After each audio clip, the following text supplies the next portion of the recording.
ஒரு சிறிய பெட்டி கடை ஒன்று நடத்தி வராரு. அவரு ஒரு மாற்றுத்திறனாளி. வலது கை அவருக்கு சரியா குட்காவை அவர் விற்றதாக ஒரு தகவல் சொல்றாங்க. கைது பண்றாங்க. பிறகு சிறையிலும் அடைக்கப்பட்ட மாரடைப்பால இறந்துட்டாரு அப்படின்னு ஒரு தகவலை சொல்றாங்க. அவங்க உறவினர் என்ன யோசிக்கிட்டு காவல் நிலைய படுகொலை தான் அப்படின்னு ஒரு முடிவுக்கு ஒரு போராட்டத்தில் ஈடுபட்டும். கிட்டத்தட்ட 6 காயங்கள்.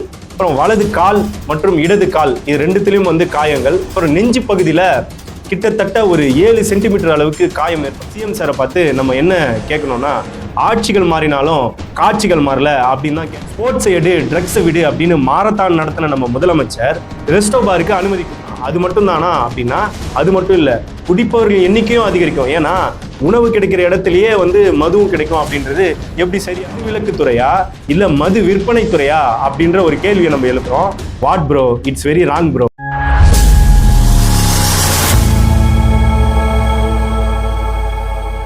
அனைவருக்கும் வணக்கம். கன்னியாகுமரி மாவட்டம் ஈத்தங்காடு பகுதியை சேர்ந்தவர் சபரிவர்மன். அவருக்கு வயது 34.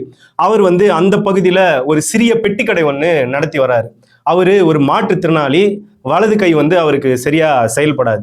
ஜூலை 3ஆம் தேதி காவல்துறை அவரை கைது செய்யறாங்க. என்ன காரணம் சொல்லப்படுதுன்னா, தடை செய்யப்பட்ட குட்காவை அவர் விற்றதாக ஒரு தகவல் சொல்றாங்க. கைது பண்றாங்க. பிறகு சிறையிலும் அடைக்கப்படுறாரு. அதன் பிறகு ஜூலை 13ஆம் தேதி காவல்துறை தரப்புல இருந்து ஒரு தகவல் வருது. அவங்க உறவினர்கிட்ட சொல்றாங்க. என்ன தகவல்னா, சபரிவர்மன் மாரடைப்பால இறந்துட்டாரு அப்படின்னு ஒரு தகவலை சொல்றாங்க. அவங்க உறவினர் என்ன யோசிக்கிறாங்கன்னா, சபரிவர்மனுக்கு எந்த கெட்ட பழக்கமும் கிடையாது. கைது செய்யும் போது ஆரோக்கியமா இருந்தாரு.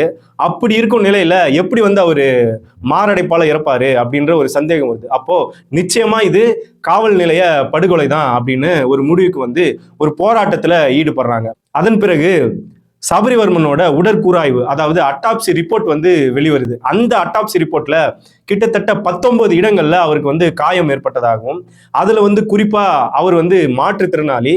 வலது கையில மட்டும் கிட்டத்தட்ட 6 காயங்கள்.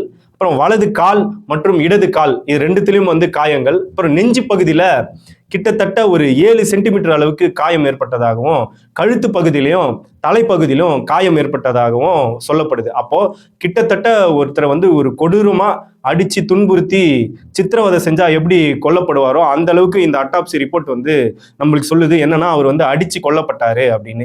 காவல் நிலைய மரணங்கள் இதுதான் முதன்முறையா அப்படின்னா நிச்சயமா கிடையாது. ஏற்கனவே அதிமுக ஆட்சி காலத்துல சாத்தான்குளத்துல பெனிக்ஸ் ஜெயராஜ் எப்படி கொல்லப்பட்டாங்களோ, திமுக ஆட்சி காலத்துல திருபுவனம் அஜித்குமார் எப்படி கொல்லப்பட்டாரோ, அதே போலதான் தாவேக ஆட்சி காலத்துல கன்னியாகுமரியை சேர்ந்த சபரிவர்மனும் கொல்லப்பட்டிருக்காரு அப்படின்னு நம்மளுக்கு தெரிய வருது.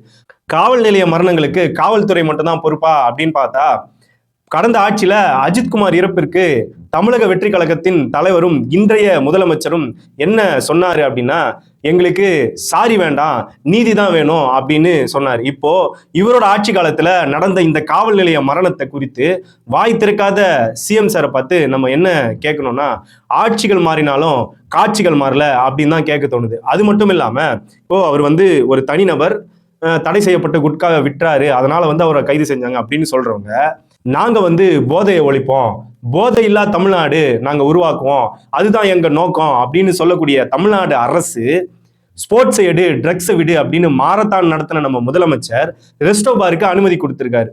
அது மட்டும் இல்லாம ஒரு 54 வகையான புதிய மதுவை நாங்க விற்பனை செய்ய போறோம் அப்படின்ற ஒரு அறிவிப்பு வெளியாக உள்ளது. மது விலக்கு தான் எங்களோட நோக்கம் அப்படின்னு சொல்லக்கூடிய முதலமைச்சர் இந்த ரெஸ்டோ பார் மூலமா மது விற்பனை அதிகரிக்குமா குறையுமா அப்படின்னா நிச்சயமா அதிகரிக்கும். அப்போ மது விலக்கு என்பது என்னன்னா, மது விற்பனையை குறைத்து மது அருந்துவர்கள் எண்ணிக்கையை குறைக்கிறது தான் மது விலக்கு. அதை நோக்கிய செயல்பாடுகள் இருக்கானா இல்ல, அதுக்கு பதில் தான் நாங்க ரெஸ்டோ பார் திறப்போம் அப்படின்னு சொல்றாங்க. அந்த ரெஸ்டோ பார்ல மது விற்பனை அதிகரிக்குமா குறையுமானா நிச்சயமா அதிகரிக்கும். அது மட்டும் தானா அப்படின்னா அது மட்டும் இல்ல, குடிப்பவர்கள் எண்ணிக்கையும் அதிகரிக்கும். ஏன்னா உணவு கிடைக்கிற இடத்துலயே மதுவும் கிடைக்கும் அப்படின்றது எப்படி சரியா இருக்கும்? அப்போ நம்ம இந்த அரசாங்கத்தை பார்த்து கேட்க வேண்டிய கேள்வி என்னன்னா, இது மது விலக்கு துறையா இல்ல மது விற்பனை துறையா அப்படின்ற ஒரு கேள்வியை நம்ம எழுப்புறோம். What bro, it's very wrong bro.